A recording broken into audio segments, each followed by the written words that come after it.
আজ 21শে ফেব্রুয়ারি আমাদের গৌরবময় শহীদ দিবস এবং আন্তর্জাতিক মাতৃভাষা দিবস। এটি শুধুমাত্র একটি তারিখ নয়, বরং আমাদের আত্মত্যাগ, সংগ্রাম এবং ভাষার প্রতি ভালোবাসার প্রতীক। বাংলা ভাষার জন্য জীবন উৎসর্গের এই সংগ্রাম শুরু 1947 সালে, যখন পাকিস্তান রাষ্ট্র গঠিত হয়। সংখ্যাগরিষ্ঠ জনগণের ভাষা বাংলা হওয়া সত্ত্বেও উর্দুকে একমাত্র রাষ্ট্রভাষা করার চেষ্টা চালানো হয়। বাঙালি ছাত্র জনতা এর প্রতিবাদ করে এবং 1952 সালে 21শে ফেব্রুয়ারি ভাষার জন্য রক্ত ঝরাতে হয়। সালাম, বরকত, রফিক, জব্বার, নাম না জানা আরো কত ভাষা সৈনিককে। শুধু তাই নয়, বাঙালি জাতির চেতনায় পথ তৈরি করে দেয় এই আন্দোলন, যার ধারাবাহিকতায় আমরা 1971 সালে স্বাধীনতা অর্জন করি।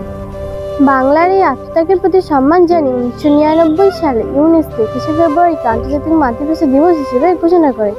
আজকের দিনে শুধু বাংলাদেশ নয়, সারা বিশ্ব মাতৃভাষা মর্যাদা রক্ষার গুরুত্ব উপলব্ধি করে। 21 মানে মাথা নত না করা, 21 মানে অধিকার আদায়ের চেতনা। আমাদের দায়িত্ব এখন এই ভাষাকে সমৃদ্ধ করা এবং এর মর্যাদা রক্ষা করা, এবং ভবিষ্যৎ প্রজন্মকে আমাদের বাংলার এই ইতিহাস ও ঐতিহ্য সঠিকভাবে শেখানো। আসুন আমরা বাংলা ভাষার যথাযথ ব্যবহার নিশ্চিত করি, এর সৌন্দর্য বজায় রাখি এবং এই মহান আত্মত্যাগের কথা চিরস্মরণীয় করে রাখি। 21শে ফেব্রুয়ারি আমাদের শিখিয়েছে যে অন্যায়ের বিরুদ্ধে প্রতিবাদ করতে হবে এবং নিজের ভাষার জন্য জীবনও দিতে হবে।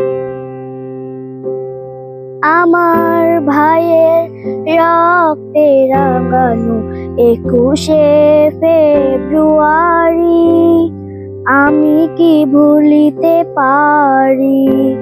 আমার ভাইয়ের রক্তে রাঙানো 21শে ফেব্রুয়ারি, আমি কি ভুলিতে পারি? সবাইকে মহান শহীদ দিবস ও আন্তর্জাতিক মাতৃভাষা দিবসের শুভেচ্ছা।